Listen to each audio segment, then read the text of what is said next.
This week on X-Trex, transporter doubling, twins that are troubling, those cold men were so cute snuggling. It's the Doppleganger episode.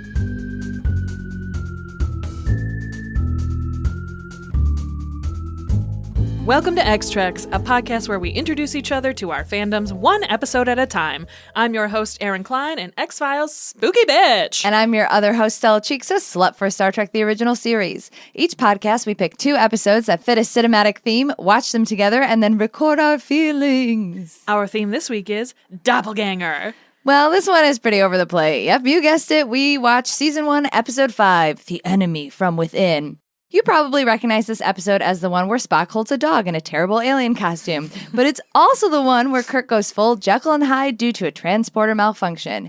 It's a classic episode with some really good acting, but be warned because there is some sexual assault and some super fun classic 60s sexism. No space laughter.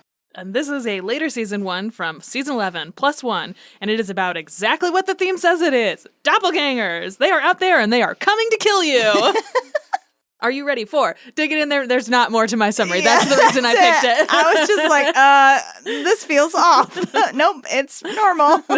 That's the end of the summary. Over the plate as it could possibly get. We are really rectifying our season 2. I know, we really fucked it up with season 2. It's season 3, all on theme.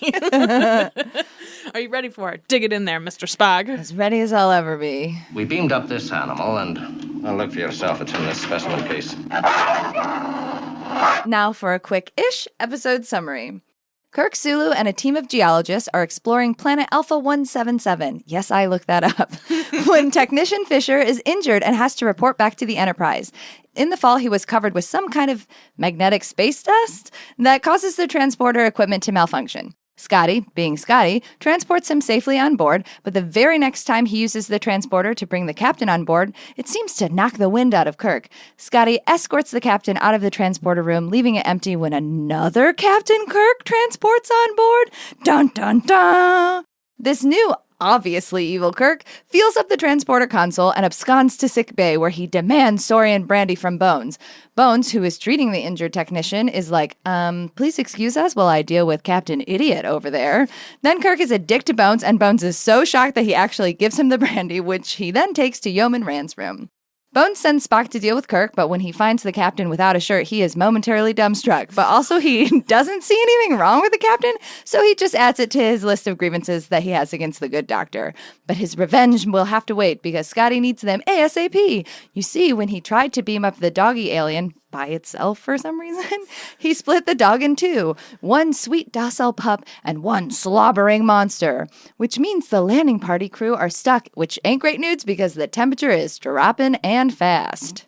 Meanwhile, evil Kirk fully sexually assaults Yeoman Rand in a very upsetting scene, which is ultimately thankfully stopped because Rand is able to call for help. Spock realizes that there is no other logical explanation. The captain must have an evil twin. Dun dun dun. Which, great, glad we got there, but can somebody please take care of Janice? Where is Chapel? Somebody call Chapel. The non-evil Kirk, let's call him Little Bitch Kirk, decides against Spock's advice to tell the crew that there is an evil Kirk wandering around and with scratches on his face, and makes a ship-wide announcement, which also fully alerts evil Kirk that, whoopsie, there are 2 of us, better use this convenient makeup to poorly cover up my scratches. Spock and Little Bitch Kirk corner evil Kirk in engineering, and Spock puts the whammy on him. The less than dynamic duo take evil Kirk to medbay, where Bones is like, I don't know, let's strap him down. And wouldn't you know, while the evil twin is strapped down, Bones can monitor all of his vitals, and boy, they look bad. Turns out being split in 2 is fatal. As much as Kirk doesn't want to reunite with his animal half, he does acknowledge that, yeah, maybe that's a good idea, so they try and transport the little doggy back together, but whoopsie, he's dead, Jim. So Ob's Little Bitch Kirk is like, no, I don't wanna.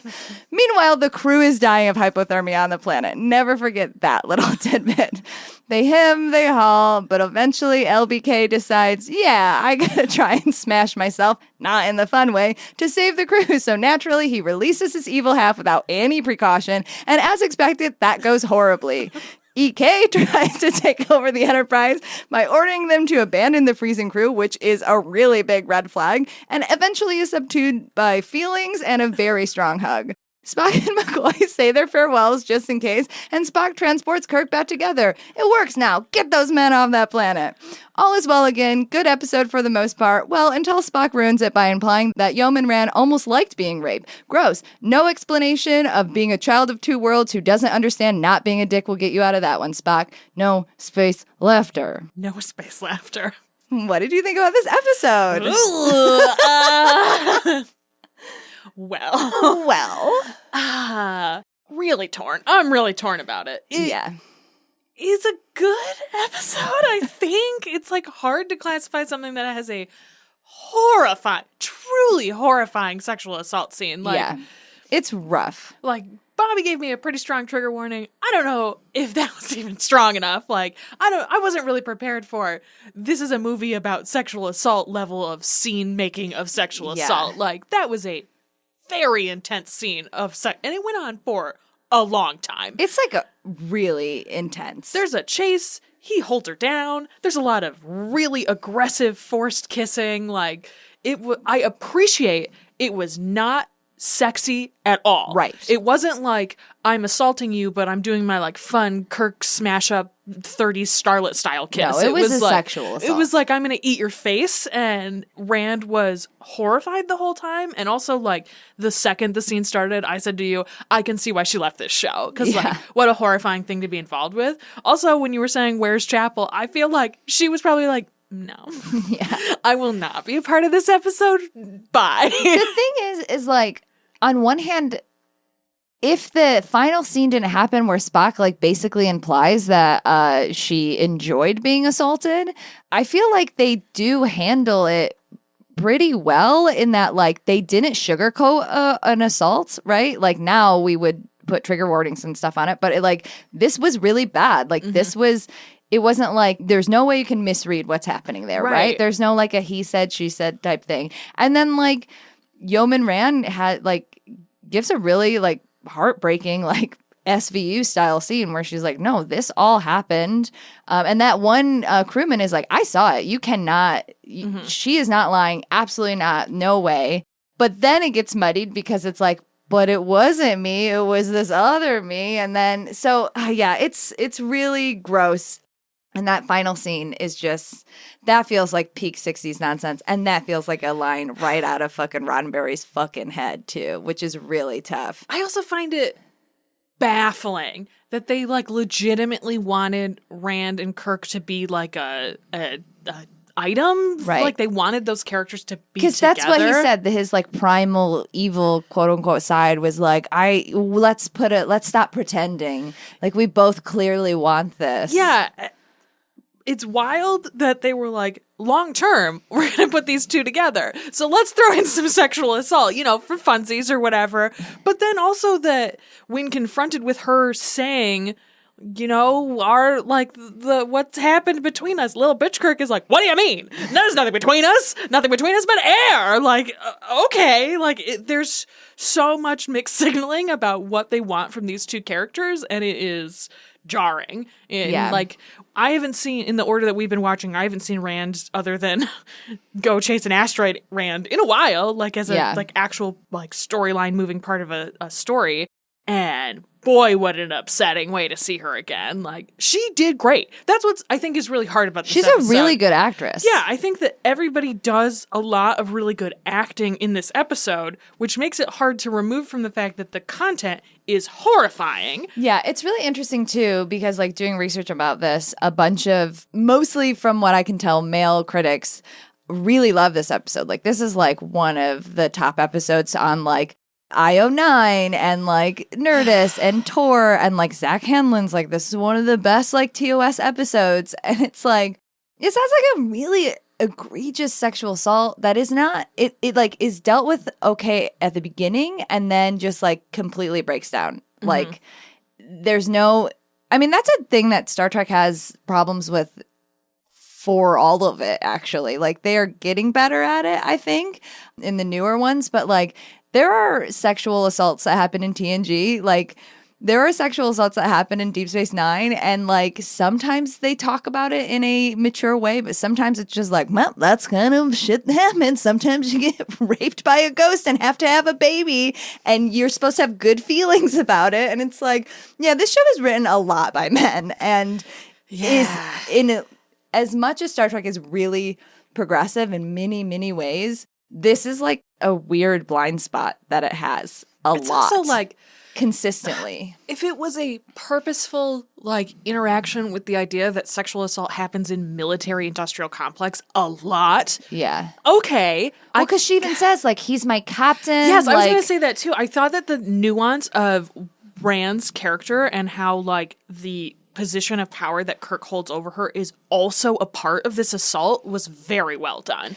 Yeah, it's like the stuff written for her and how the actress chooses to play it is felt really real. Yes. Like, yeah, somebody in a military industrial complex would, if she was assaulted by her boss, and then she even was like, well, I don't want to get you in trouble, but also like you did assault me, but also I care about my job, but also like, and then even when she knows like that wasn't really him or whatever, she tries to apologize. And like, how many instances have women been in a situation where they are the victim, they are the wronged one, but it feels like they have to do the apologies for their own job security or like their mental health or like they have to take care of somebody else's feelings even though they're the victim. Like all of that, whether intentional or not, felt really real in an uncomfortable way. Yes. And I wish it would have been more directly addressed so that it was more obvious if it was like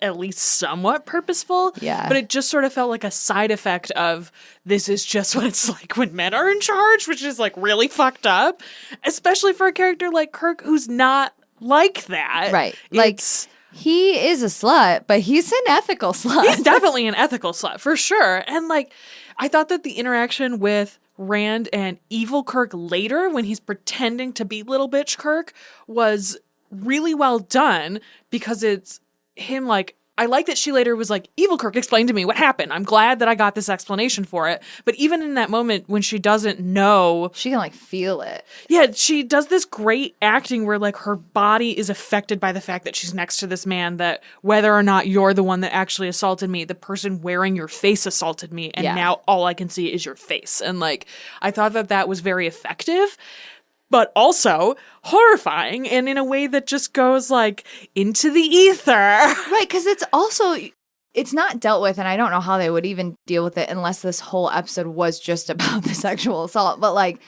it wasn't a different person wearing Kirk's face. It was a part of him. A shade of Kirk. And they do a good job throughout the episode describing like, well, this compassionate side overrules this side a lot, and this side is really built out of like fear and like, when people assert dominance, like rape and assault it's about power. It's about power. It's not about sex. So like, if you are afraid, like that makes sense. And Bones has this very good speech about like, but you weren't afraid because your compassion and stuff, like that's the part of you that is the most important. Like this shitty one is dying, and you're kind of like, you're stronger than him physically and like mentally, you're stronger than him. So they do a good job of explaining that in Kirk specifically, his side, his good side outweighs his evil side, and then there's the duality of man and blah blah blah, which we'll talk about in this episode, but also X-Files episode, because that's kind of the whole deal of doppelganger, right? But then, she has to deal with or we all have to deal with the fact that, like, no, this is a part of Kirk. Like, this is his animal part, but, like, I think that's also part of what makes what Spock says so fucked up, because I think that there's a better way he could have said that to her of, like, pretty fucked up that's a part of the captain, Rand. Like, that's a fucked up thing to say to someone who's been sexually assaulted, but not in the way that he said it, which was basically, so you liked it, didn't you, little slut? Like, it was awful. It was really terrible. Like, really and I loved the actor's choice too, because she looks at him like, I cannot believe you said that to me. And actually, when I was doing this, so Grace Lee Whitney wrote a book, which I actually bought after doing all this research. We've talked about it a little bit, but like, she wrote, I was very unhappy about the last scene I can't imagine any more cruel and insensitive comment a man or Vulcan could make to a woman who has just been through a sexual assault. But then some men really do think that women want to be raped. So the writer of the script, ostensibly Richard Matheson, although the line could have been added by Gene Roddenberry or the assistant, gives us a leering Mr. Spock who suggests that Yeoman Rand enjoyed being raped and found evil Kirk attractive. And I like that she pulled that, like, that's a direct quote from her book. And I like that she was like, hey, that was fucked up. Yeah. And you can see that in her choice as an actor, which also makes sense as that character. The character who just walked on the bridge and apologized essentially for being sexually assaulted and then was like, I'm sorry, did you just say I liked it? Yeah. On this bridge at our job? In front of all of these people where you're my superior and I can't really say anything to you. Are you fucking kidding me right now? Unbelievable. Yeah. I do think it's interesting because she also wrote that she overall really liked this episode because what did she say? I found that it was challenging as an actress. It really gave me a chance to react and act with Bill Shatner. I love the concept of him breaking into two characters because that's what Kirk and Rand were about. They're two sides of Kirk and two sides of Rand. And she knew that she could never go over her boundaries or whatever. So I do think it's interesting because she was like, because imagine getting that script as Grace Lee Whitney in the 60s, where you're already being like sexually, maybe not fully assaulted at this point, but I'm sure she was harassed all the time. Let's be real. She literally was brought on to be like the sex pot. Well, even in that first episode, we talked about how the guy who played the hand puppet Flower was like sexually harassing her and like looking up her skirt and touching her. Like she's already been through it on this. This woman has been is consistently being harassed. And so like she gets this script where she's being like actually assaulted on screen. And what like a mind fucked as an actress too, to be like, this happens to me in my daily life on this fucking set. And there are people I care about on this set who aren't awful and like things I want to do. But I just came here. Yeah, I'm pretty, but I came here to be an actress. And then, like, I think it's interesting that she kind of just looked at it as, like, an acting challenge and, like, did a really fucking good job. Because, like, what else is she supposed to do, right? It's not like she, as a woman in the 60s who's essentially just hired to be the hot one, can be like, hey, so this isn't very nuanced. Right. Maybe we should talk about this. And also, like, in the 60s, they don't have consent, like, coordinators. Right. Like, this is just them fucking going for it. Yeah, also, like, think about just how we think, like, back then, how people thought of sexual assault and rape. Like marital rape was still legal. Yeah. And like, yes. So I think that she did such a phenomenal job bringing a lot of nuance to this really hammer script. It's just like heavy-handed script where that's not even really about this assault. This assault is used as like, it's like a secondary device. Yeah, it's like, well, this is how you can tell that this one's evil because he's doing, a bad thing. Yeah. Yes, right. But like, it's just used as a plot device, not as like, oh, let's, go into this interior feelings and monologue of this woman. And she does a really, really nuanced and beautiful job. And it's interesting because this is my favorite TV show. It's the whole point of this podcast. And going into this, like, I always hated the character of Janice Rand. I like really did because I was like, you're getting in the way of the things that I like. You're and because even if I wasn't a crazy shipper or whatever, Janice always felt really forced, right? Yeah. The relationship between Kirk and Janice feels forced. She doesn't fit into the found family dynamic because there's this like blatant, fuck your sibling. Right, this blatant sexual device or whatever. And now having done this podcast, I'm really glad that I've learned more about her as an actress and also like doing all of this like in-depth stuff. Like I think I can look at this episode and be like, wow, she's like really good. And I'm sad that she didn't get a chance to, like, overall, I'm happy that she as a character left because this show, I think, is better for it. And I'm disgusted by why she had to leave. And that's like so sad. And I'm glad that she gets to come back in some of the movies and have like cameos and that people are still talking about her. And she is still a huge part of the legacy of Trek. So yeah, I just want to say that I'm really grateful for this part of the podcast and being like, yeah, this woman was really, really good. And even though she didn't fit into the larger landscape of the show, the time that she was on is worthy and like she deserves credit for what she did. And I'm both looking forward to reading her book and boy, I'm going to be like, fuck the whole time reading her book. Yeah. So let's talk about anything else about this episode. Yeah, we've covered that. I feel like we did a good job covering the... We needed to do that up top. Yes. That whether or not it's the central focus of this episode is kind of the most important thing to be focusing on as we like come out of this episode. Well, especially because like I said it a little bit earlier, but Star Trek is lauded as this very progressive show. And in many, many, many ways it is, but it is also not a perfect show. Like even the new series, Strange New Worlds, deals with disability in like some not great ways, some really not good ways. And that's the brand new one that everybody's like loves and has like sensitivity writers and blah, blah, blah, blah, blah. Star Trek isn't perfect as much as we would like it to be. And we want it to be this utopia. And like, it can still fail, and we should still talk about why it fails. Like, that's important. Yeah. And also, like, as like a meta exercise, that's very effective ways to talk about utopia also. That, like, it's not actually possible because human beings can't be like that. Human beings are flawed and have fatal flaws in many ways. Human being, you know? Exactly, yeah. Vulcan's gonna Vulcan. Did you know that Spock is a child of two worlds? I didn't. This was brand new information to me. It may have been brand new information though. Like this is episode 5. True. So like Bobby at one point was like, show, don't tell. But this is the 60s. And like, I feel like at this point they were like, we really got to tell these dum-dums. But for us, it's like we hear it every other day. Yeah, every goddamn episode. He's like, did you know I'm a child? I want you for Halloween to dress up as Spock, and every conversation you enter, you just take a sip of your drink and go, did you know that I'm a child of two worlds? And that's just the bit the whole night. And as you get drunker, you're like, hey, guys, I have an announcement to make. I'm a child of two worlds. Did you know? But you're just drinking chocolate milk because Vulcans get drunk on chocolate. This is a really important thing I've been keeping from all of you. I'm a child of two worlds. My mom, human. My dad, Vulcan. Me, child of two worlds. Child of it. I also have like 16 secret siblings. Do you want to talk about it? No? Chuck's because I definitely don't want to talk about it. I definitely don't want to talk about any of them. It's classified. And then passes out. That's when I'll Irish goodbye. Y'all want to talk about my siblings? Closes door, leaves. Where'd Erin go? She went home. Oh, yeah. She did not want you to know about her secret siblings. She said, it's classified and left. I love this idea, actually. I'm up for it. I think this episode will come out after Halloween, or like right before, so I think you can do it. I love it.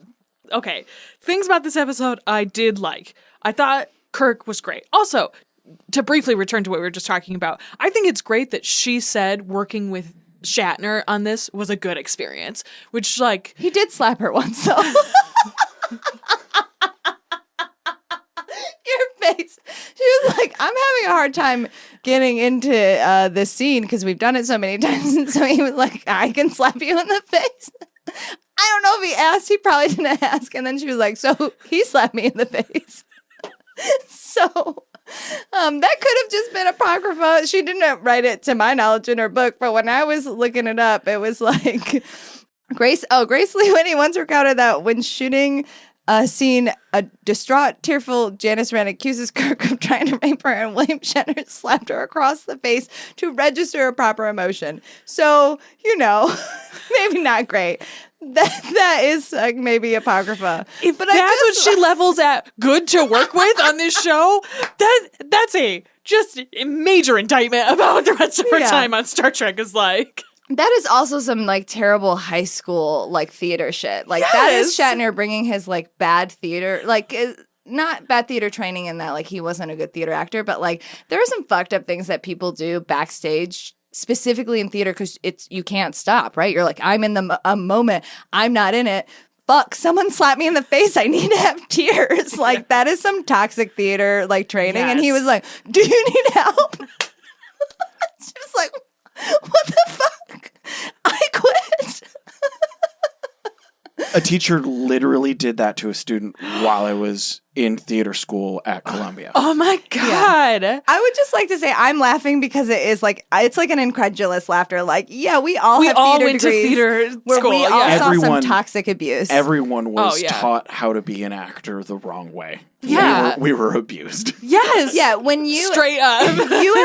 People as non-theater kids or like non-actors, when you see like movies or jokes of like, oh yeah, that actor went crazy and like shaved off all her head, that's because that actor was like mentally abused, probably. Also, even if they Yes. weren't, I think I've said this a million times, but I just feel like repeating it. Like your body and your brain can psychologically not tell the difference between acting and real stuff. So like if you're an actor and you are playing or acting a rape scene, your brain is registering that as real trauma. It's not maybe to the same degree as like a real assault would be, but your brain is still like lying the tracks for it. Like, we're just, this is in your brain forever. There's a reason I quit acting. Now I just take off my bra for adoration and for money because I'm like, this is nice. I don't want to lie on the floor and like pretend that I'm being assaulted anymore. I'm good. Yep. Yep. Everyone out there listening who didn't have to go to theater school, congratulations. It's a nightmare. I would honestly not really recommend it to most people. I think as an adult, it would be a lot easier to handle, which is why a lot of adults don't really go to theater school because they have opinions and actor coaches don't love that a lot of the time. But kids are super easy to abuse. And so 18 to 20-year-olds, it's really easy to be like, starve yourself, take your clothes off, get assaulted. Like, I mean, God, even think about this will come out like maybe 2 months after that. But even, when the Chris Pine thing was trending and it was like, oh, look at all the stuff Olivia Wilde did on set that it was mental and psychological abuse to her actors. This still very much happens. Yep. It's a fucked up industry is all that I'm saying. Yes. But to your thing, whatever, she said she enjoyed acting with slaps in the face. I just wanted to bring that part up. Oh my God. What a fucking nightmare. Like, truly just a nightmare. Things that were good about this episode. Shatner did a very good job playing two very distinct characters. And like one a little gremlin. One little gremlin who did a lot of yelling and like very sweaty. That was some theater training for sure. And like it was ridiculous, but I thought was warranted by how differently he was playing the two characters. Like they were good juxtapositions of each other. Yeah, also they kept saying this is the animal half. This is the he's a savage or whatever. Just on instinct. So like having the like hunched and like looking around and I don't know. And like I liked that Lil Bitch Kirk did like the hand worrying and his like posture was different and he like walked very timidly. It was like, oh, you've been like actually trained in like classical acting probably. Yeah. This is what's happening here. And like I liked that. I liked seeing that. Right, because without the really subtle, nuanced performance of Little Bitch Kirk, the evil one would be like, well, this is really bad acting. But because you see them both. And then we know from like other episodes what baseline Kirk is. Right, like, and like when he comes these back. These are different from both baseline Kirk. Yeah, and like when he comes back and he's like, get these men off the planet. But you can even see, like, here's me. I'm quirky and I've got a lot of personality. And these two personalities suck individually, but inside of me together, I'm wonderful. It's like, oh my gosh. My head is spinning from all of this information about who you are internally. Let's not talk about it. It was really funny, too, because Spock was so annoyed by Little Bitch Kirk over and over and was kind of, like, fascinated. He was the one that was fascinated by evil Kirk. It's like he was, like, projecting onto Rand. And Bones weirdly was like, I want to protect this little baby. I want this little tiny one who is, like, wringing his hands. Would you like some brandy, my little baby? My medical opinion is we should get shithouse wrecked. We should get rip-roaring fucking drunk. Woo! Have a shot. Here we go. Except for earlier, Bones was like, we can't give him any stimulants. And you and Bobby were like, who's this guy? The one and only time Bones has ever said that in his entire profession. Maybe his life. Ridiculous. Stimulants? I don't think it's a great idea. I did like the idea or the like presentation too of Little Bitch Kirk with Bones and Spock. It's Bones and Spock as like the angel and the demon of like, yeah, you gotta do this. You gotta go through that transporter. Let's figure out if you can put yourself back together. Because if you can't, who gives a shit? Like you're gonna die anyways. You're a shit captain anyway without the other half. So like, who gives a fuck? Throw him in there. Do the fly. Let's go. You're no fun. And Bones is like, but little baby. Don't hurt the little baby. This is my little baby. Come get drunk with me, little baby. So I like that too, where it's that they're also like the duality of man. You get to see these two individual people as these like counter forces that work on Kirk as a full person as like two dual parts of his like subconscious decision process too, which I thought was interesting. Because Spock is like, here is how you be a captain. You cannot show weakness. You got to do this. I will give you strategy, this, that, and the other thing. And Bones is like, we joke all the time about Bones is like a dick and whatever, but Bones deep down is like this soft marshmallow who always gives Kirk these like incredibly good one-on-one pep talks. Like Kirk knows that Bones is a soft marshmallow because he gets this one-on-one treatment. He's the one that gives the like, no, your compassion is the best part of you. Like, don't forget that. It's really sweet, actually. Bones is really sweet in this episode. The scene where like Kirk is hugging his body, hugging his own body, Kirk's body, on the transporter before being smooshed back together. He like looks to Bones and like they don't say anything, but they have like this really sweet moment together. And meanwhile, Spock is like, "Let's go, Come on, wrap it up." Kirk is Wrap like, it, you bitch. oh man. But Kirk does have a moment with Spock where he's like, if this doesn't work, and then they have their unspoken or whatever. But yeah, Spock is weirdly aggressive in this episode. I mean, it kind of makes sense. Like Yeah. the whole idea of he's a child of two worlds, and one of those worlds is Vulcans who have this like really intense aggression and anger that they've learned to control, and that's why they seem emotionless Right. and blah blah blah blah. and blah. he's losing this person who balances him out really well, right? Like if you watch Discovery specifically, but even Strange New Worlds, like this young Spock is like out of fucking control. And then he like goes through a lot of stuff, but like I have to believe it's some of the stuff when he like meets Kirk where he's like, oh, this person really balances me out. There's even like a scene in Discovery where she's like, someday you'll meet somebody, blah blah blah, and then she's like, bye, I'm going to the future, get fucked forever. That's spoilers, I guess.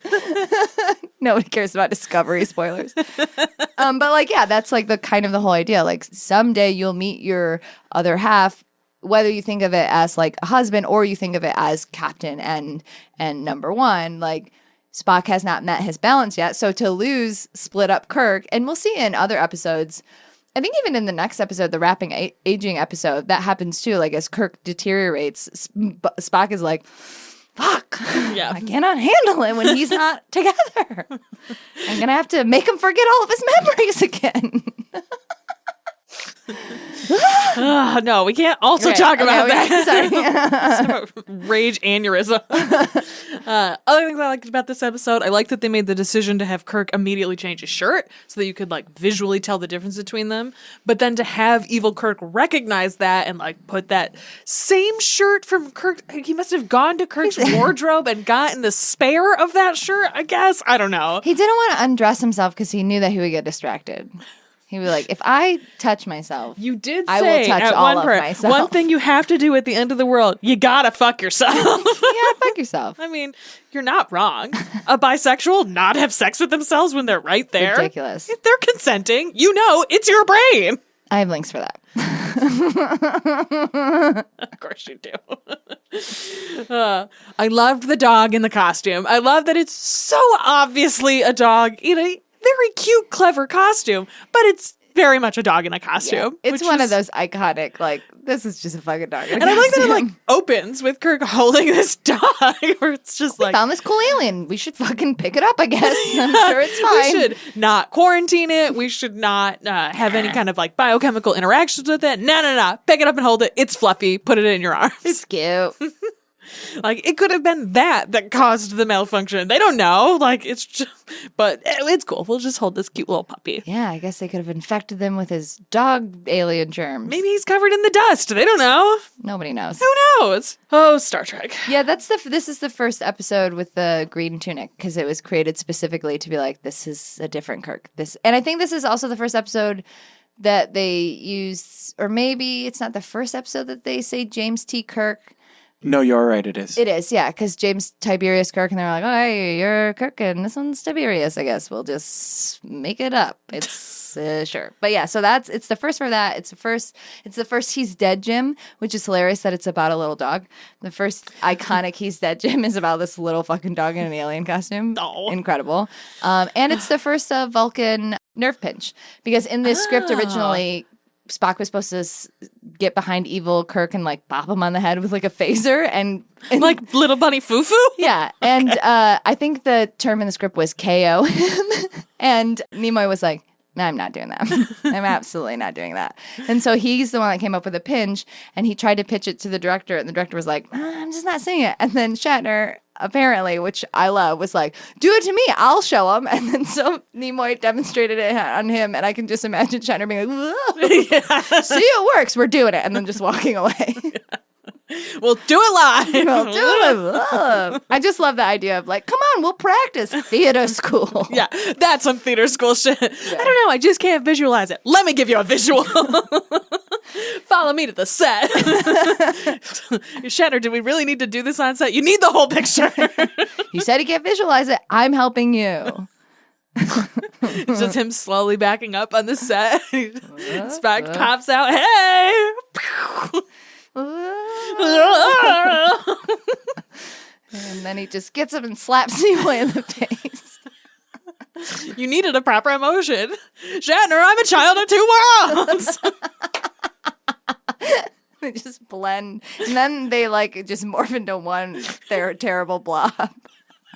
They're like, well, the show's canceled. Shatner and Nimoy are just like... They're a human rock now. Pain. Agony. Oh my god, Nimoy having to be inside Shatner's brain. That's exactly how he would react. Pain. Agony. Agony. There is a hilarious line, and I know it's just about Kirk and not wanting to get put back together, but Kirk literally says, I have to take him back inside myself. I can't survive without him. And I just was like, man, it is 8:00 in the morning and I am laughing so hard. That's not meant to be gay, but it sounds so gay. I can't survive without him inside me.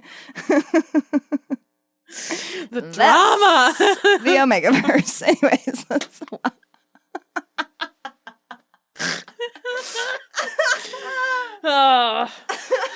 Those are my thoughts. I think we covered it. Oh, the only thing that I wanted to bring up that we didn't bring up, because I mentioned it to you when we were watching, you were like, we were making fun of Spock being a child of two worlds. And you were like, what would it be like if he gets split into two? So we talk about James Blish all the time. The first set of novels he did were just like episodes, right? That he just wrote in novel form, which apparently I learned he had just gotten the scripts for and would just base it off scripts and fill in holes and stuff. So he had actually never seen an episode of Star Trek and was just like bing bong, bing bong. And so, wow. Yeah. So then he goes on to write some more books. He writes a bunch of them, but that are not based on episodes. So he has this idea of who the characters are in his head based on scripts that probably got changed a lot. Which we've talked about before, like, oh, this is in the book, that's not. So the first one that he wrote is called Spock Must Die, and it is a transporter incident, but unlike this episode, two Spock show up at once, and then they have to figure out which one's the real one. I've read that one before. It's not great because he had not seen an episode of Star Trek at that point. And also, they solve it eventually being like, wait a minute, the insignia on your shirt is different. It's fucking stupid. And also, one of them doesn't eat or something. I don't know. I read it like years ago. It's not a great book, but it's only like 100 pages long. It's not a big deal. But it does happen. Spock does get split into two. I mean, as a child of two worlds, it seems like it would be easy to do. His everyday is split in two. He's a child of two worlds. Are you ready for Synopsis Showdown? Yes, I am. Shatner gets to test those Shakespeare theater skills when Captain Kirk is split into two entities, a good half and an evil half. Hey, you don't gotta be a child of two worlds. That's Spock's thing. I love that you popped yourself. Because it's all we've been talking about for the last 10 minutes. We just made ourselves laugh a bunch of movies. I'm a child of two worlds, and no, I'm inside of you. And then I wrote in this stupid... people are going to listen to this and be like, this is where I'm done with extracts. I fell off season 3, episode 3. I'm done. Or 4. I don't know. Season... Yeah, whatever. Dopplegangers. They're gonna kill you. Inside every episode, there are two wolves. One of those wolves is a rapist, and the other wolf is a little bitch. Also, they kill a dog. That's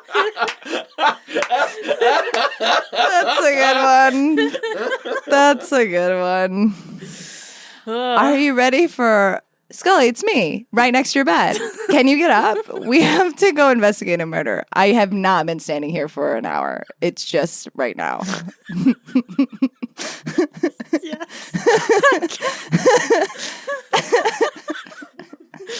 Mueller, stop doing that. I wish I could. Wink. You're saying you believe him? No. I'm just saying that I think the kid's too stupid to make it up. Now for an episode summary I wrote a month ago. Here we go.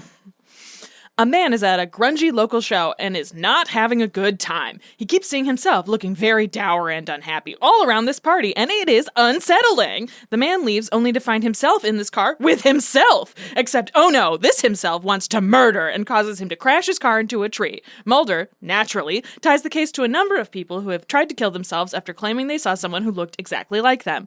Because Mulder puts out APBs to every agency in the country, apparently. The agents meet a patient at a psychiatric hospital named Judy Poundstone, who has a dissociative identity disorder. Her room is filled with games of hangman, which she claims she plays with her brother Chucky, who lives across town. You know, telepathically. A normal thing that people do.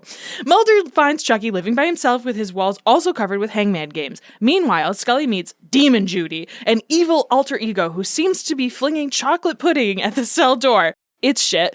A nurse tells Scully that both the Poundstone parents hanged themselves, and when Scully tries to get more information out of Judy, she is tormented by evil Judy, who taunts of her supposedly not being young enough to bear children anymore, which, like, yeah, you're 50, calm the fuck down. The car crash survivor is not long for this world, though, as his doppelganger comes to him in the jail cell and finishes the job. Scully is convinced that it was a suicide, but Mulder is like, nah, brah, that's definitely some spooky shit. We cannot rule out ghosts. The most Mulder line of all time. Well, guess what? It's definitely spooky shit. It's spooky siblings and their weird hangman game because they build hangman puzzles for each other, and when they complete them, it makes that person see their double and absolutely lose their shit. I guess. Their next unfortunate victim is the hilariously named Dean Cavalier, who sees his double, is told to keep all of his weapons away from himself, and then basically goes and jumps into a Scrooge McDuck-style pool full of swords. Unfortunately, the swords kill him, because he's found decapitated. Not outside the realm of possibility that he did this to himself. Just kidding. It was spooky shit. Anyway, Mulder and Scully fuck. But afterwards, Mulder sees his own doppelganger and is like, uh-oh, Joe, we gotta go. That's not good. Scully shortly sees her doppelganger in her rearview mirror and tries to science talk her way out of this. Luckily for her, the siblings are fighting with each other because they're mad about how the other one is in love with one of these agents, because how could you not be? Anyway, no, they're not able to decide on which agent they want to murder first. So instead, they murder each other. Also, they killed their parents at the end. This is like a fever dream. Yeah, this episode is off the rails. I kind of don't know what to say about this episode, if I'm being honest. I very much enjoyed this episode, but also, like, the point of this episode was so that they could fuck, and, like, no other point, really. Chris Carter was like, I got a bunch of names that I haven't used. I would like to use the name Archie Sievers. I've had that one in the binder for years. And if we're bringing back the show, we are definitely using that name. But other than that, as long as you guys fuck, I guess it's plot. Who gives a shit? I think that's probably how the actors felt about this, because when this aired, Gillian Anderson tweeted during the show airing, ATTHS twice, which stands for, and then they had sex twice. Which is adorable. Like, yeah, that interpersonal stuff between Mulder and Scully is great. And, like, it's really good character writing because both of them are very true to their characters. Mulder's on cocaine and hasn't slept in like a million years. And I do love this older Mulder who still does all the Mulder things, but is just like older and like a little just. Both of them have big, like, this is my 9 to 5 energy throughout this episode. Like, Demon Judy, okay. Whatever. And it's like, hi, Chuck. Can I come into you shouldn't call the fire Are you pointing your finger at me? Can we? But then they say the regular spooky nonsense and the, like, skeptic stuff, but they just, like, have a very flat delivery. They're like, do you know how many spooky things? And Mulder says at one point, like, we've seen way weirder shit than this. Why are you unsettled? Just like, something about it. Really getting under my skin. I don't like Hangman. It's not a fun game. Anyway, can we cuddle on the pull-out couch instead of the regular bed for some reason? You don't get to come in the bed, Mulder. Your pull-out couch only. Your pull-out. It's fair. She knows she has to set her boundaries because once you let Mulder in, it's really hard to get him out. So she'll go to his house, but he is not allowed to know where she lives. And he cannot come in the bed. Why is your bed so much nicer than mine? Because you're not allowed to come in it. Literally, both. Yes, exactly. Both meanings. The duality of man. The duality of man. You can come on your own sheets, not mine. Oh my God. I think that the actress that plays Judy and Chuck is great. It's so funny because when I was like, that's the same actress, right? Playing Chuck, and you're like, I didn't even realize that till I did that. No, that drag is great. They did a really good job. Like, they do legitimately look like they could be twins. It just, I was like, that's that actress, right? She's really good. And then when you both were like, oh, is this a spoiler for Bobby's? It's a spoiler for Bobby's. But when you both were like, that's the woman from Home, I was like, oh, yeah, because it was pinging something in my brain. And, the ping in my brain, usually I'm like, oh, supernatural. But when you said Home, it made sense. And I'm glad that they brought that woman back, because obviously Home is such an iconic episode. So I'm sure for like super fans, you guys were like, hey, that lady. But she also did a really good job. She was fucking great. She ostensibly plays 4 characters, right? She and was so good. She does a really good job. And I like, too, that the shots of her as both Judy and Chucky dead at the end by the bed look very similar to how she looks as Miss Peacock. When they pull her out from under the bed, she's got that like horrifying look on her face, and like that's how they look when they're dead. I really liked that visual. I didn't even put that together, but you're totally right. That like gaping maw. Yeah. Like, I've seen lying horrors. next to the bed. Yes. So I really liked that. And like I didn't notice that until I did this rewatch. So it was like, oh yeah, that's almost certainly intentional. She was also in Clyde Bruckman's Final Repose. She plays Madame Zelma, who gets the tarot card lady who gets murdered, which is... I like that she's just on these like banger episodes. Yeah. She's like, I only accept people like scripts this that are episode? good. I don't know. Let me see. Because it's new, so maybe there's not as much written about it. Couldn't really find a ton. Like, my notes on this are like half a page long. Like, I can find almost nothing about it because it's season 11, and so it was only like 4 years ago. There's just not a ton of apocrypha about it. Like, a lot of it is more stuff that falls in line with what Bobby's section is. Literally, some of the only things I could find. Okay, so the tagline, the truth is out there is displayed twice at the beginning. You both were like, look. Look. It's they're doing the thing. It's a doppelganger of the title. The thing. The cold open features the song Unsaid Undone. So that shitty punk band, they're singing a David Duchovny song from David's band, because fucking of course they are. I was going to ask, I was like, is this a real band? Like, what is it? But no. Of course, David Duchovny writes insane books and also has a shitty punk band. It's not a punk band. Oh, a regular band. It's just an old man regular band. old man band. Also, he posts hilarious photos sometimes where he's like, I'm in the studio, and it's him in the middle of his giant empty studio apartment with like one mic stand, and he's just like singing into it and a laptop. I mean, remember when we listened to his book, and it was very much like, oh, you're in your closet at your house. Absolutely. That's how he records all of his albums as well. That tracks. Yes. It's not like terrible music, but it's also like not great. But good for him for getting the royalties to have it used on the show. Licensing is expensive, so it's good for him. Generally, it's a well-received episode by both fans and critics, but like, that's it. It's not like, here are reasons I like this, here are reasons I don't. It's just like, yeah, okay. This is fine. It's really well acted, and everybody in it, the smaller characters, like, I mean, that whole scene with Dean the lawyer collecting all of his weapons and just throwing his guns outside, and that woman walking by being like, what did you say? You were like, am I witnessing a terrorism? Is a terrorism happening? And then like Bobby was right, one of the funniest moments of this whole episode is him walking down the stairs and being like, oh no, my swords. Which they did a good job of like foreshadowing earlier. One of the best back-to-back lines I think of anything, honestly, is when the waitress, the Dean Cavalier, the scuzzy attorney from Supernatural, is flirting with her, goes, he says something, he's hitting on her, and she goes, promises are like bananas. They're only appealing when they're good.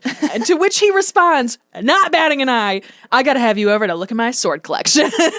And then later we get to see it, and it's like, oh, this is actually an incredible sword collection. It's a very impressive sword collection that's displayed really fucking well. If I somehow fell for that dude's line and then came to his house and saw his sword collection, I would be like, yeah, this deserves a fuck. Yeah. You know what? These aren't just some swords hanging over a bed. Like, you did a really good job. You clearly collect swords. Let's fuck. Yeah.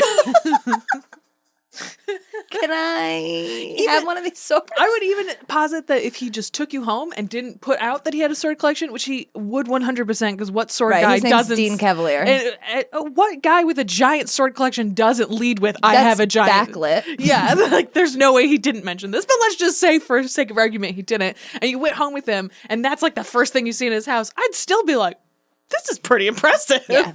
This is you hired someone to do this professionally. Like, obviously, if you did it yourself, even more impressive, but like if you hired someone, also very impressive. So I agree. I like that shot where he's like walking down with all of his ties and his belts, like, I'm not gonna hang myself, and then just drops them like, I forgot about all the swords.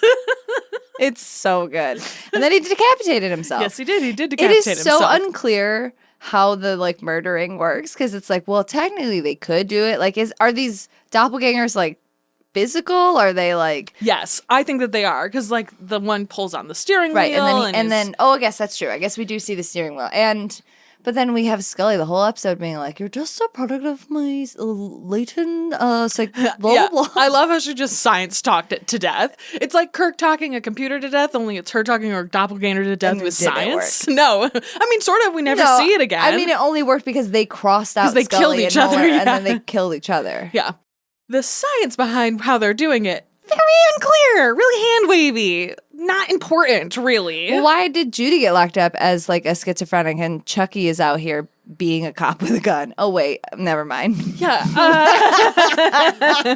Both sides of his personality fit that, so Yep, it's not yep, quite yep. such a jump. Judy says that she was an actress, so I could see how being difficult would immediately land her in a mental hospital. That all totally tracks for me, actually. Yeah.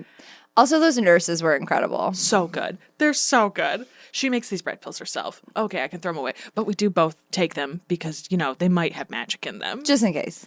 Just in case. And they were always there. Nurses do work really long shifts, so like, and I And guess this only happens over like 2 days. It's not super long. So maybe it's just they're like 12 hours and they're just there like, hey, we're not going in that room with you. We are going to watch you in that room though. Yeah. What's going on in there? It's both like fishbowling in the window. Yeah, I think that they both do a good job.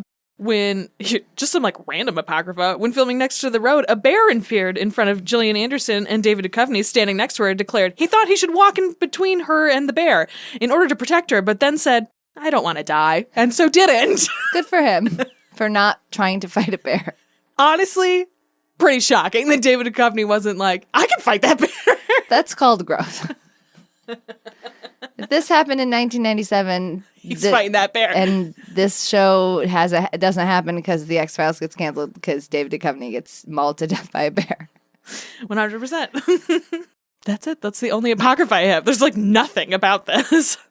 Yeah, like I feel bad because I like don't have a lot of like deep things to say about it. It's just like it's funny to say that it's like over the plate because like it's got like psychological or telepathic hangman playing and like doppelganger murdering and sword decapitation and stuff. But like truly this episode is about them and their back and forth. Like, Judy is like, you're an old hag, whatever. And then Scully goes back to hang out with Mulder and is like, do you think I'm old? And do you think I'm old? And he's like, no, you still got a little, what is your scoot in your boot? Scoot in your boot. A little scoot in your boot. And she's like, get out of my room, but also thank you. I'll be by later. I'll be by later. And then they have the conversation where they're like spooning yeah. and it's very cute. And they have this like conversation about, because she set this like boundary that I know about because I've seen some of the later episodes and we've talked where like they don't live together anymore, but they like did have a kid and blah, blah, blah. So like she has this very hard boundary, but like in a way where, she's like, well, Mulder's always going to be there, Ever since he came back from his 8-year weird hiatus, he's just around. So I've worked through my abandonment issues. He's around, but I need to set hard boundaries with him. But then she has this like moment of doubt of like, but what if I set this boundary too hard and you meet somebody younger and you want to have kids with him? And he literally pulls back from the spoon and is like, he doesn't say it, but his face is like, who else would deal with any of this? Right? Yeah. A, I don't want to, but also like, that's the most supernatural thing you've ever said. Right? Like, that's Nobody very else. nice, but that's not ever going to He happen. was like, it's more like you would meet somebody else and have a kid. And she's like, remember how that's not happening? The medical part of that one?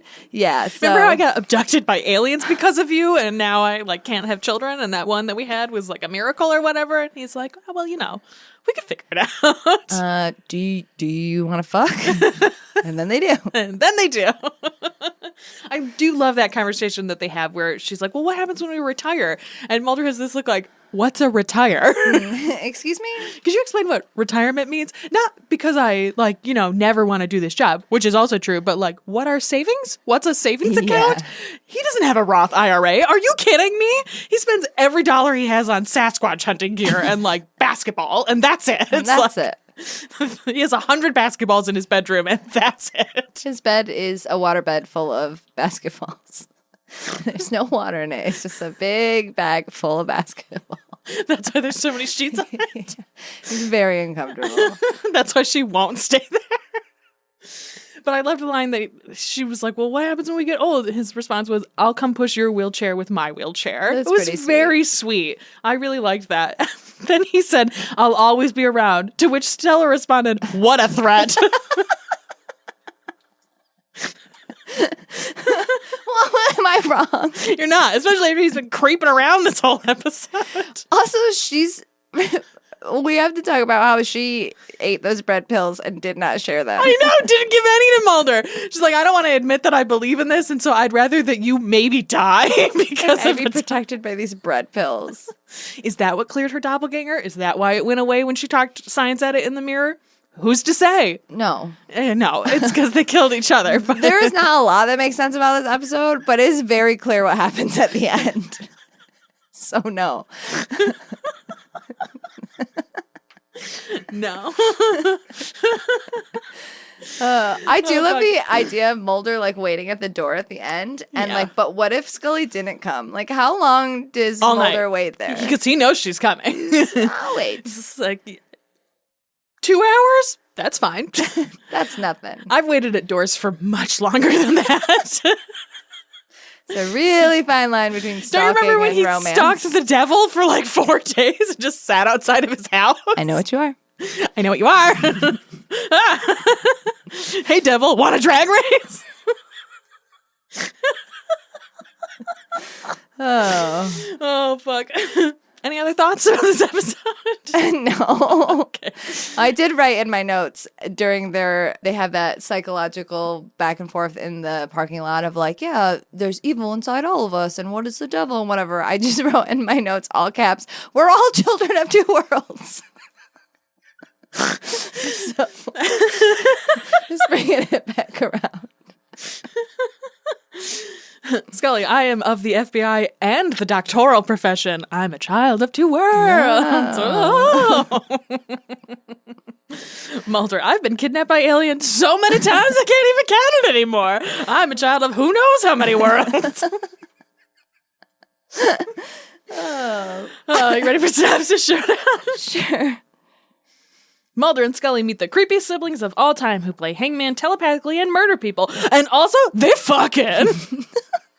This one is one of those that's really good but doesn't make any sense, but no one cares because Scully and Mulder smash. Twice. Twice. 2 times. Are you ready for Deep Throat's mission logs? I guess. Do you think you might be able to find a long rope somewhere and lower us down a pot of hot coffee? Starting with The Enemy Within, this is written by Richard Matheson. Richard Matheson also wrote The Shrinking Man, I Am Legend, What Dreams May Come, and a bunch of other old pivotal sci-fi books that have been translated into several movies. I'm Legend Fucks. It's a good book. Yeah. He also wrote about 16 episodes of the original Twilight Zone, including Nightmare at 20,000 Feet, which stars William Shatner. There is something on the wing. He also later writes a new Outer Limits episode, First Anniversary, which has Trek guest star Clint Howard. We'll get to Carbonite Maneuver, I promise. Also Matt Frewer and Kevin Conway. Matt Frewer, of course, who we've talked about as well, and Kevin Conway, who plays Kalish in TNG later and Star Trek stuff. And a lot of other things. He had a good time writing this show, but this was in your notes, but I'll repeat it. Absolutely hated that they inserted the B plot of the crew on the planet freezing. His script was just Kirk getting split and dealing with that. He said, I don't like B plots. I think they waste time. I stay with Bill. I stay with Shatner. I stay with Kirk the whole time in my script. I'd just like to say, we did not actually talk about how good Sulu was. Yeah, I was and just that gonna his say- gallows bring it humor up. was incredible. It was so good. So good. Yeah. Great acting from Sulu. And I kind of get what he was saying about the B plot, but also like specifically this B plot is the one that pushes little bitch Kirk to be like, I have to try this Yeah, I no feel matter like what, because these crew members that I care about, this compassion part is more important than my life. I have to try it. So while I generally kind of agree, I don't know how did they get there? I would be curious to see the original script, because how did you get there without it? Yeah. Why Did wouldn't everyone you- else come up first and then the guy came through and fucked up the transporter? But like, did you just leave the dog down there to come up last? Like, it feels like it's actually very important. It doesn't feel B plot. It feels part of the central plot. Because it's part of, that like psychological torture that little bitch Kirk is going through. Yeah. Yeah, and also we get great Sulu acting in this. And though we don't see Uhura, we do hear her voice throughout the episode. And this is pre-Chekhov, so, I can understand, because the show is so young, you think this is Star Trek starring William Shatner, but it's supposed to be more of an ensemble show, and that's why the B-plot matters and the other characters' involvement matters, to me, at least in my eyes. And we also are Sulu stans. Of course. Sulu rules. This is directed by Leo Penn, who did a great job directing this episode, however, went over a day, so over budget, so he was never invited back. He started out as a film actor, but switched to directing because soon after film acting, he was blacklisted after refusing to testify for the House Un-American Activities Committee, which was the Red Scare, anti-communist douchebaggery in the House at that point in time. Oh, how far we have not come. For real. He is also father of all of the famous Hollywood people with the last name Penn. Sean Penn, Chris Penn, Michael Penn. Oh, okay. Interesting. He was also brother-in-law of Alfred Ryder, who we just talked about for his portrayal of Robert Crater in The Man Trap. Interesting. Oh. The score in this episode is one of the very few ones that got its own original score, and that's done by a New York composer named Saul Kaplan. Here's a quote from Jeff Bond from his book, The Music of Star Trek, Profiles in Style. Although he only wrote 2 scores for the series, the other being The Doomsday Machine, New York composer Saul Kaplan was tracked endlessly throughout the show's first 2 seasons. The Enemy Within is a thrillingly intellectual score, by turns overcome with compassion for Kirk's plight and clinically detached in its melodic experimentation with the situation. The aggressive, threatening, evil Kirk music made major contributions by being tracked into other episodes. So you pay a guy to do 2 of the early episodes and then you just keep reusing that music. That's how it's done. Never pay him again, probably. Almost certainly. There are only 2 split screen effects used in this episode. One after the neck pinch, and the other when Kirk is in sickbay and touches evil Kirk. Little bitch Kirk's. I'm sorry. Evil Kirk and little bitch Kirk. Even though that moment is really nice and sweet. Like that moment. There's a quote that I pulled from Tor.com of somebody writing a really nice art piece about that you can find in our Patreon notes. But yeah, I think that's a really nice moment of little bitch Kirk being like, no, you are a part of me, even though he's struggling with that. And then it brings, evil Kirk back from the brink of death. Mm-hmm. Also, not that they intend it, but it does really foreshadow the moment in the motion picture where they hold, that simple feeling. Just goes to prove that Kirk wants to fuck himself. Yes. Oh, of course. All other body double work was done by Eddie Paskey, who we've talked about in the past. That was just there on set all of the fucking time. And Don Eitner, who I'll talk about later. There is a couple of scenes where the scratches on Kirk's face are on the opposite side. That's not a makeup error or a continuity error. What happened there is those are dialogue scenes, and the director was off axis on the shot. So it kind of breaks the 180-degree rule, where if you're going back and forth between 2 people having a conversation, you cut back and someone's shifted elsewhere, the viewer kind of loses perspective of where they are in the space. Mm. And so looking at that in editing, the editor, Fabian Torsman, the only way he could fix those shots to have it not look really weird is to reverse the shot. Okay. That makes more sense. I figured it was some kind of reversal. Yeah. Interesting. It wasn't like a costume thing or whatever. Okay. It's they flipped it in editing so that it that didn't makes sense. fuck with the audience's brain.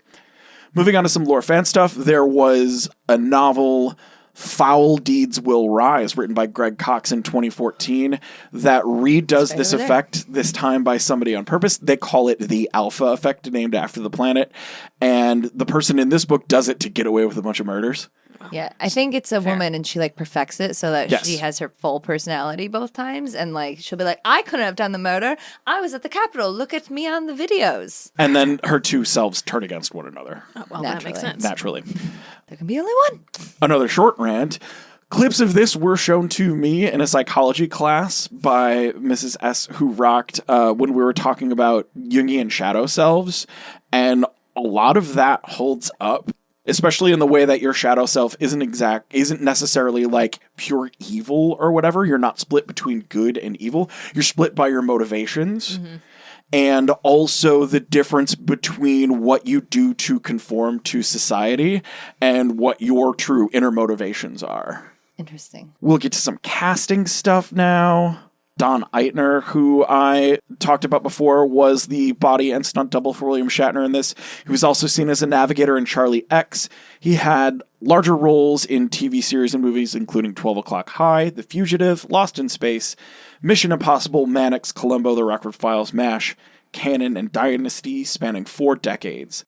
That's Jim Goodwin as the particularly chicken-looking Farrell. He's also in Mud's Women and Miri, as well as supposedly being written into other episodes, but those scenes got cut. He was good friends with associate producer, editor John D.F. Black, and Black would give him roles on the show. And when Black left the show, so did Goodwin. He does a good job, though. He's like, what do you mean, Captain? Oh, okay. He's okay. very memorable.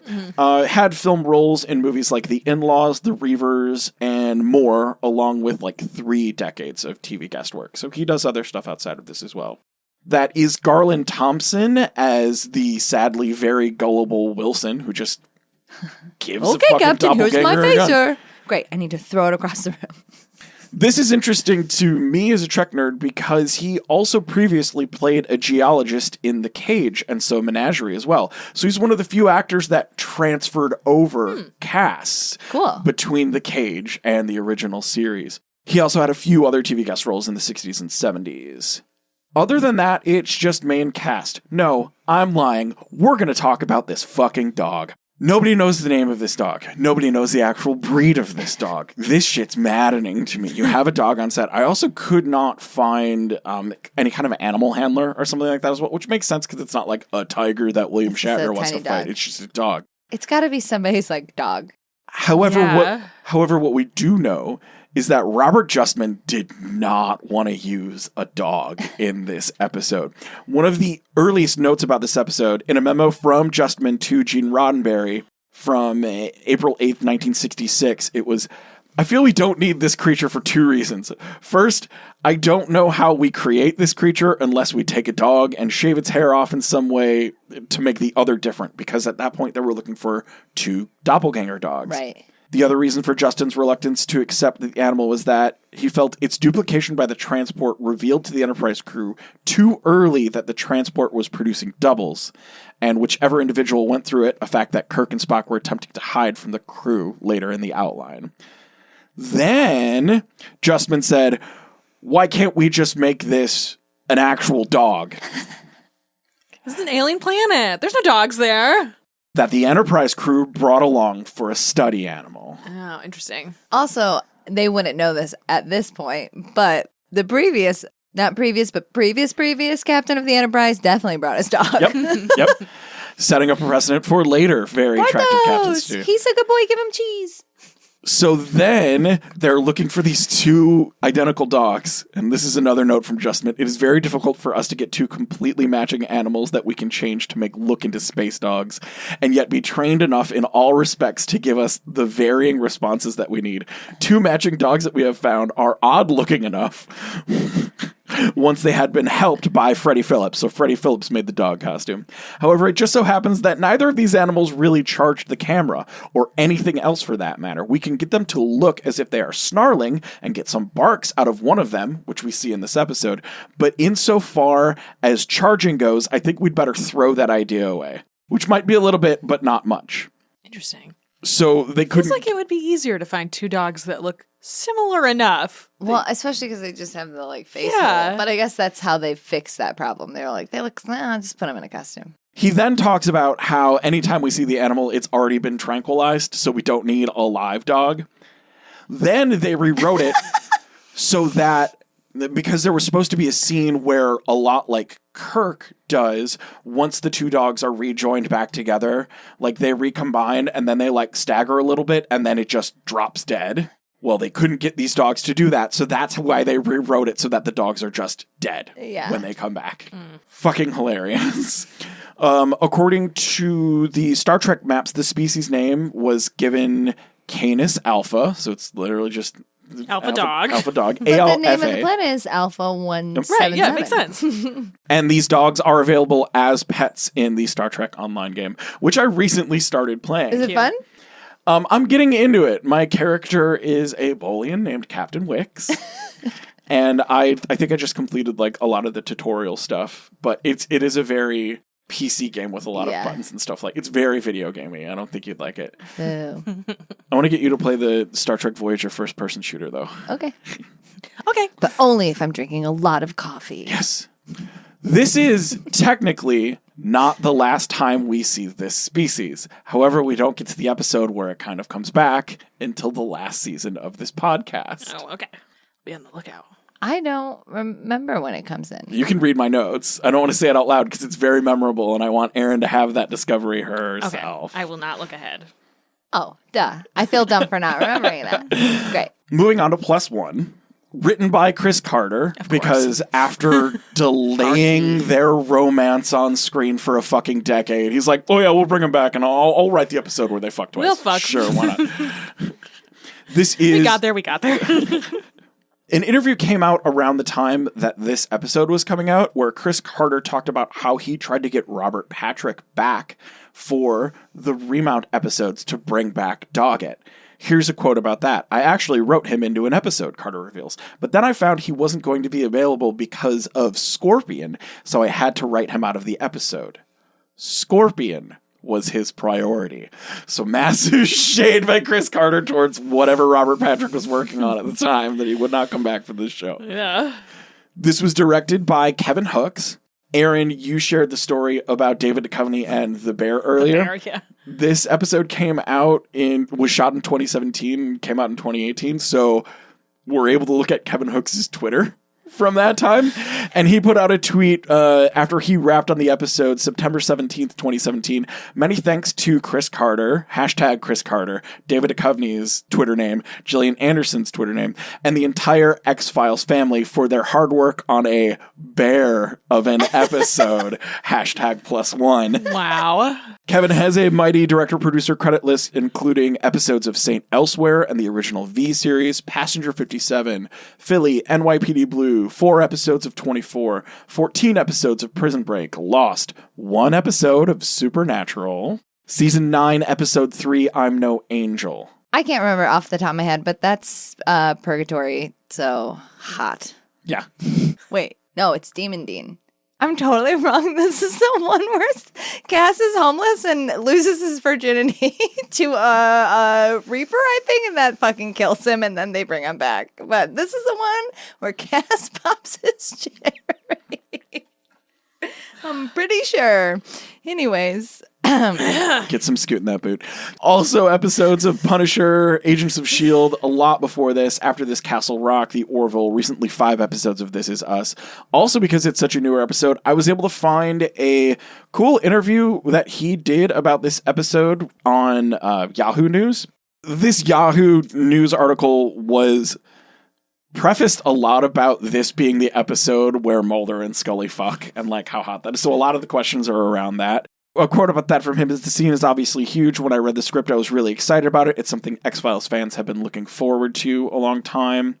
Everybody was in agreement that we didn't want to sell any body language that would indicate where it was going. The reveal was in the time cut when Mulder gets up to go to the bathroom and you see bare shoulders. That's when you realize something has changed, that they've probably gone to another level, to use a euphemism. So we took great care with the body language to ensure that we didn't ruin the reveal for the audience. He also talks about how, like, a lot of directing this episode, and I'm assuming other newer directors had this experience as well, of just like, how do you direct Gillian Anderson and David Duchovny as these characters? Yeah. And he's like, basically, I set the scene for them and I get out of their way. Yeah. Yeah, I mean, when a For show 11 seasons. Yeah, when a show and 2 movies runs for so long, I think that's got to have happened. Like, we joke all the time about Supernatural or, like, God, any of the CW shows, but, like, even shows that last longer than 5 seasons, you're like, yeah, I got it. I think that's part of the reason you see a lot of actor-directed episodes, because those actors are already on set and stuff, but it's also, like, they know this show so much, and it's, like, a really safe environment to try directing in, because even if they are bad at directing, they're probably still good at, like, knowing what these characters are like and care about. That happens so much in Trek, so much so that members of the original series are directing the movies, and the same thing happens in TNG as well. Here's a last quote from him, and it's about working with Karen Carnival, who plays the Judy twins. Thompson. And, I assumed. Yep. I assumed it wasn't about, like, one of the nurses. Karen plays multiple characters in this episode, and one thing we talked about was what grade of lead we'd use in the pencils. I wanted to feel the texture of what was being written on those pages, and Karen decided that she was going to make one of her characters left-handed and the other right-handed.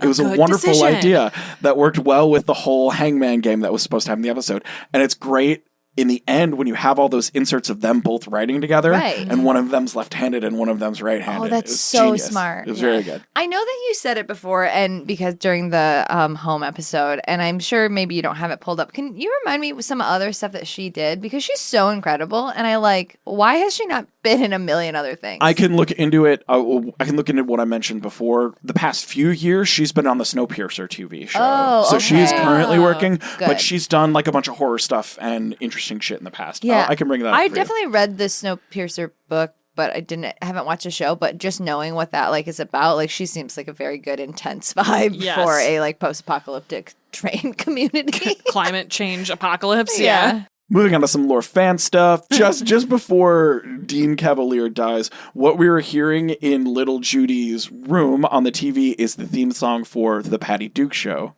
Patty Duke Show, in which Patty Duke played identical twin-like cousins Patty and Kathy Lane with completely different personalities. Clever. The name of the hotel, this is a weird one. The name of the motel in which Mulder and Scully sleep contain a clue about the polemic surprise that season will finish with. St. Rachel, who couldn't conceive a baby, but did eventually. St. Rachel's is the name of the motel. It is believed that neither Scully, even through the birth of totally normal William, already was considered miraculous. Like St. Rachel, Scully will, get pregnant at an advanced age, although St. Rachel died at childbirth. Chris Carter, are you okay? No, he is not. The answer is no. We'll He's dig into not. some casting stuff now. That is Catherine Kirkpatrick, who we briefly see as a receptionist, but she has a great character actor career and has done a bunch of stuff elsewhere. Dead Zone, Kingdom Hospital, Slither, Okja, SGU, and a bunch of TV movies. That's Rhett Spenceris in a part known as First Dude. Yeah. He only has 3 credits on his IMDb. One of them is this, and you better fucking believe another one is a Supernatural episode. It is season 15, episode 15, Gimme Shelter, and he plays Mitch. Oh, that's a good episode. Season 15 is, terrible because it ends terribly and stuff. But yeah, in the beginning, in the middle, they're doing some good stuff. But yeah, I guess it makes sense that he would be on a later one. That's Elizabeth Lavender as attractive waitress. Yes, she is credited as attractive waitress. She, her career is still pretty young, so she doesn't have a lot listed, but in her IMDb bio, which is like one of those that I think the person wrote themselves, she lists X-Files as one of her favorite TV shows. Oh. So really cool that she got to do that. That is cool. Okay, let's get to these nurses. Yeah, the nurses. That's Allison Araya as nurse Vicky Easton. Did everything Canadian from Xenon to Eureka to Fringe. Xenon. Uh-huh. Yeah. She also had 7-episode run on the Flash TV show as Dr. Vanessa Ambers, Resident Alien, and Family Law. That's Lawson Chambers as Nurse Peggy Easton. The two nurses had the same last name. Yes. So they were sisters somehow. Weird. Also did Eureka, was a teacher in X-Men Origins Wolverine, Officer Lopez on 9 episodes of Arrow, 2 Supernatural episodes. She was Jolene in Appointment in Samara, season 6, episode 11, and Vice Principal Bailey in Atomic Monsters, season 15, episode 4. Appointment Tomorrow has something to do with Sam not having a soul. Well, super wank. Super wank. For the viewers at home, Stell did the hand when she said super wank. Neither of these episodes are super interesting. She's They're also super wank episodes. She was also in Julie and the Phantoms, was Aubrey on the new Lost in Space, was Mrs. Weiss on 12 episodes of Riverdale, and also on Family Law, some of the same episodes with her nurse sister, Allison Araya. Good for them, That's besties. I love Canadian television. That's Denise Dowse as Dr. Babsy Russell, the doctor that we see walking with Mulder and Scully the first time they visit the hospital. She was one of the scientists in Biodome. Also has a long career with credits since the late 80s, a couple of guest spots on Seinfeld, 24 episodes of 90210 as Miss Teasley, The Guardian, Secrets and Lies, Imposters, and Insecure. That's Jared Ager Foster as Archie Severs. Wow, that was a vocal exercise. He was Will Barless on Proof, Scott Borton on Dirk Gently's Holistic Detective Agency, and recently Peter Landry on Unspeakable. That is Benjamin Wilkinson as Dean Cavalier. Cavalier with all my sword. With a name like Dean Cavalier, you have to collect swords. Well, because a cavalier was a French horse-mounted swordsman. Yeah. Mm-hmm. That's why at a certain point in the episode, Mulder says, "Hold your horses, Mr. Cavalier." Or I think Scully says it. Motherfuckers. Fuck you, Chris Carter. Also a lengthy guest actor character career. Estelle pegged him right away. Well, okay. I went, that guy's a supernatural It was like, actor. I've seen him he in has more a CW ass face. His first credit is an SG-1 episode, Reaper, Eureka, Psych, a role in the Deadpool movie. Somewhere between Altered Carbon, 2 Supernatural episodes. He was Trey in #Thin Man, season 9, episode 15. Thin Man is an excellent episode because it's a Ghostfacers episode. Ghostfacers. Also, one of those actors gained a little bit of weight that played Ghostfacers, and then he looks a lot like one of my exes. And when I watched the episode, I went, ah, ah. And he also plays Philippe in Gods and Monsters, season 14, episode 2. I think that's just one where Dean's said yes to Michael, and now the Archangel Michael is inside of Dean's body or whatever. He was in Erin's face. He was in Yellow Jackets as Robert Garrity. He's also on Family Law, and one of the episodes is with the 2 other nurses. Yeah! Wild. It was like season 2, episode 10 or something like Chris that. Carter watched that episode of Family Law and was like, all of them. Give me all of them. They must have the same agent. Something like, I mean, it's Canadian television, Yeah. but I hope There's it was one just like, Canadian agent. As far as I'm concerned. He was also very recently Derek in The Atom Project, and also nailed by Stell. He's in the 2015 WWE Christmas movie, Santa's Little Helper, with The Miz and Paige / Saraya Knight. Ridiculous. He's got a very memorable face. Yeah. Yes, he does. And he's working with it. Like, he's getting a lot of guest work. He So plays it's great for very him. good schmarmy. Yeah. And then, yes, of course, Karen Cannawal as Lil Judy and Lil Chucky. We previously talked extensively about her when we discussed Home and Clyde Bruckman, as Erin said. And then, like I just said, her latest role had been of Dr. Pelton on the Snowpiercer TV show for 23 episodes right now. I think that just got renewed for their last season, so they're on like season 4. She was great. She's fantastic. What a great choice. That's all for me. Neuter your space dogs and cats. So I was thinking maybe we could get a couple hours in before checkout time. I'm just talking about getting some shut-eye. I'm glad to hear that, Mulder. All right, now time for our overall thoughts. So these episodes tied to the theme pretty good. Yeah, I don't think we could have picked any episodes better. Well, they also really tie to each other. Like Yeah. specifically the speech that Bones gives to Kirk about like nothing is either good nor evil. It's all about being human. And then the conversation that Scully and Mulder have together, that is very, you know, Child of Two Worlds. Yeah, absolutely. They're like beat for beat, almost the same conversation. I feel like almost like every Doppelganger episode has to have that moment, I mean, right? that's what that's the point yeah, of a exactly. Doppelganger episode. Like if you're just going to have I see a double of myself, like that's a twin episode, that's like secret twin. If with a doppelganger, it's unnatural. Right. There's something spooky about the other one. That's part of why it's creepy. Interestingly enough, in the Star Trek one, we get a classic doppelganger moment of like both of them together and being like, I'm the real one, not him. No, he's the real one, not me. And we don't get that in the X-Files one because that's not the nature of the like doppelganger. It's only the person that they are imitating can see them. And that is interesting. That is a very outlier in a doppelganger like theme episode. I thought that was really interesting. We did get Mulder fighting himself though, which was I'm glad that they like what's a doppelganger episode if somebody's not fighting themselves? Like you've got to include it at least once, and I thought that was a good use of that was David Duchovny doing that. Also Mulder and his doppelganger both shooting at each other and missing, and then both immediately discarding their guns. Like, yeah, that's the same person. Yeah, spoiler for our new fan questionnaire, but that is my pick for the most X-Files moment of the episode. That is definitely my pick for the most X-Files moment. Just like both me and my imaginary / ghost character cannot get this gun together. Whoop, let's fight with our hands. Oh, fuck. So, fan questionnaire. As a fan, how would you say this episode holds up compared to others you've seen? Oh, what a hard question for this Star Trek episode. I don't know. I don't really know. I feel like in some ways it is a good example of the crew and the use of the crew and the way that, like, there are things about the characters that aren't, like, totally what the characters become because it's, like, an earlier episode. Right. But in general, it feels like they've kind of found their footing about who these characters, especially Kirk. Like, this seems like, okay, we honed in, we figured out who Kirk is. And so I feel like in that sense, that holds up really well. Also, shout out to Sulu from the get, just knowing what that character was. Absolutely. Yeah. Just and from like, the get. his stuff holds up super well.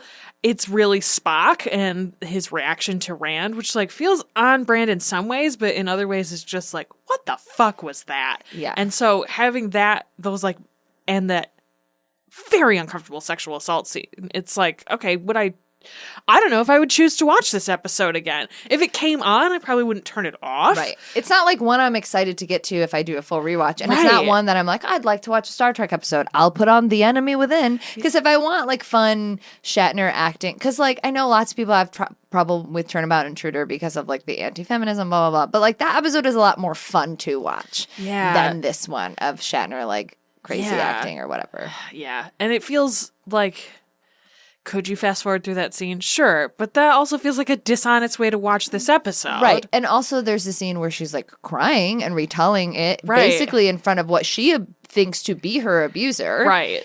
And then the end scene. So like, I guess if you want to chop 20 minutes off an episode, sure. Yeah. This one's hard. I don't know. I don't know. I don't know what my answer is to that question. Okay. This one's a messy one. Like, I don't know that there is no black or white answer. It's just a gray. I don't know. Yeah. I'm not totally sure. How would you say this holds up to other X-Files episodes? I feel like it's a really peak X-Files episode. I know that it was like my joke and my synopsis showdown, but like the acting is really, really good. The character stuff, both of the main two characters and then every other person on it, really, really good. The supernatural element is really fun and interesting. They don't explain it at all. It doesn't make any sense. It's like a messy ass plot, but it is still super enjoyable. And like you do get the payoff of, you know, they had sex twice, but also their relationship stuff like that is great. And obviously you would like it more if you have all of the build up, but even without it, they do a really good job of like setting kind of everything up there. So I think it's a really good X-Files episode comparatively to other ones. I don't know if I would necessarily like watch it on its own randomly or, you know, I didn't like, you know, it's not in my top 10 or whatever, but it's like a really solid episode. What is the most Star Trek moment of this episode for you? I think probably Kirk fighting himself. Both scenes where he's fighting himself. Like, both because it feels very true to Star Trek and the like incorporation. Dun, dun, dun, dun. Yeah, the like incorporation of the fight scenes, but also because like Shatner loves to do fight choreography and like that's really obvious. Yes.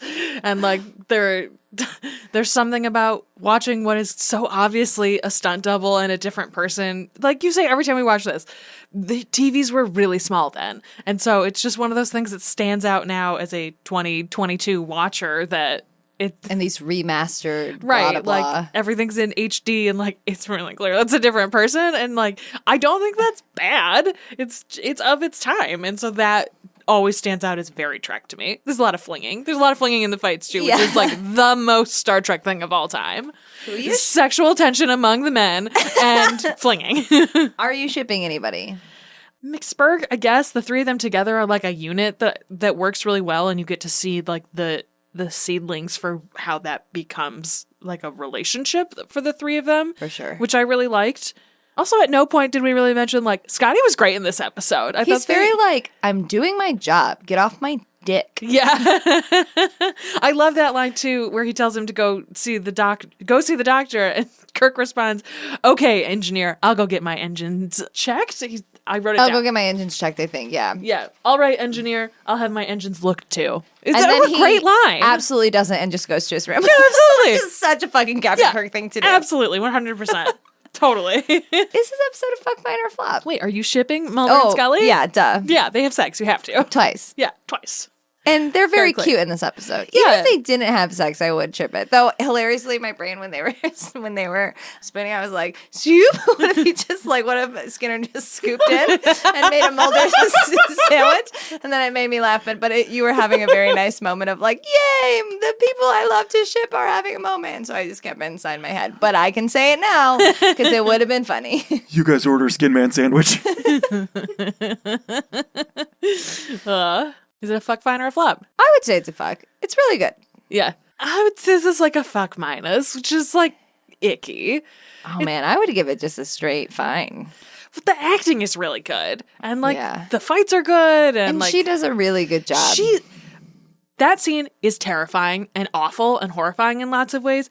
It is really well done. Yeah. It's like I said before, you could pluck that scene out and it could be the focus of a movie totally about that. Like, it is a horrifying scene to watch, but it's supposed to be. Right. And so it's fucked up Yeah, and the it's scene not itself fun. is supposed to be horrible. It's just like how they deal with it afterwards that really, because even if they had dealt with it in a better way, yes, that scene would still be horrible, and yes, it would still deserve a trigger warning and whatever, but it wouldn't have this like immensely sour moment because it would have been like, well, at least we're like discussing it. I don't know. Yeah. It's tough. Yeah.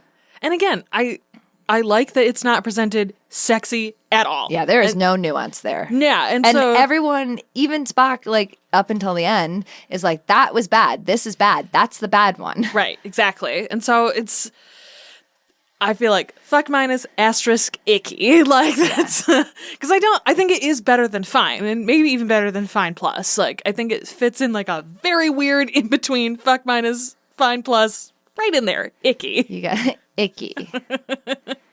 All right, well, that's it. That's All the right. episode. We did it. We did it. With a mental breakdown in between, in the middle. You can find us on the internet. You can follow us at NYD Productions on Twitter and interact with the show using the hashtag XTrexPod. You can find me at NYDUrgency on Instagram. You can find me on Twitter at Stella_Cheeks. And you can find me on Twitter at Haberdasher9K. You can also email us at xtrexpod@gmail.com with questions or comments. Would you like a link where Kirk fucks himself or where Bones gets DP'd by two Kirks? How about one where they're trapped in a cave on an ice planet and need to use their bodies for warmth? I got the links. And if you are interested in more content surrounding these episodes, including our show notes, which I don't think I've ever really taken the time to put over, in those show notes are, yes, the notes that we read for Patreon and things like that. There's also watch-along notes. It's a really good insight of, like, Our Stella psychology. all three of our psychologies and how the notes are written, but also Stella and Erin's reactions as they're watching the episode are in their show notes. Those will exist as a document of ourselves far long after we're gone. Forever. It's basically us live tweeting the show, only they're notes that we put on the Patreon. So if you want like a companion while you're watching any of these episodes, bring up They're those show there. notes. They're dope. Also, things like extra podcasts and outtakes from episodes, at least 10 minutes from this episode. And also access to our Discord, where something is always happening now. Always popping off? You could throw us $1 or more. That would be nice. At patreon.com/NYD Productions, and we would be appreciative of that. Absolutely. We have a good time on the Discord, which I finally participate in sometimes.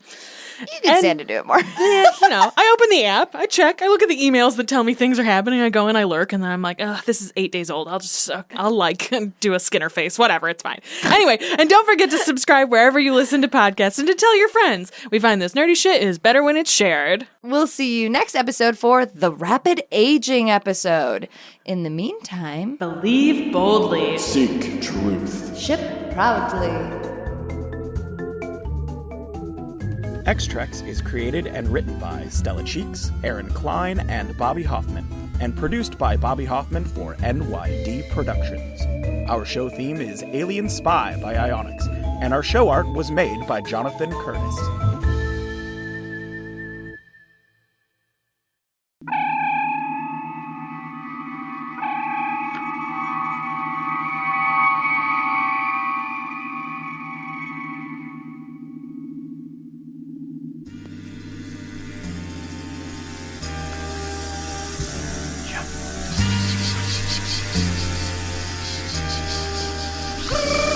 Get those men aboard fast.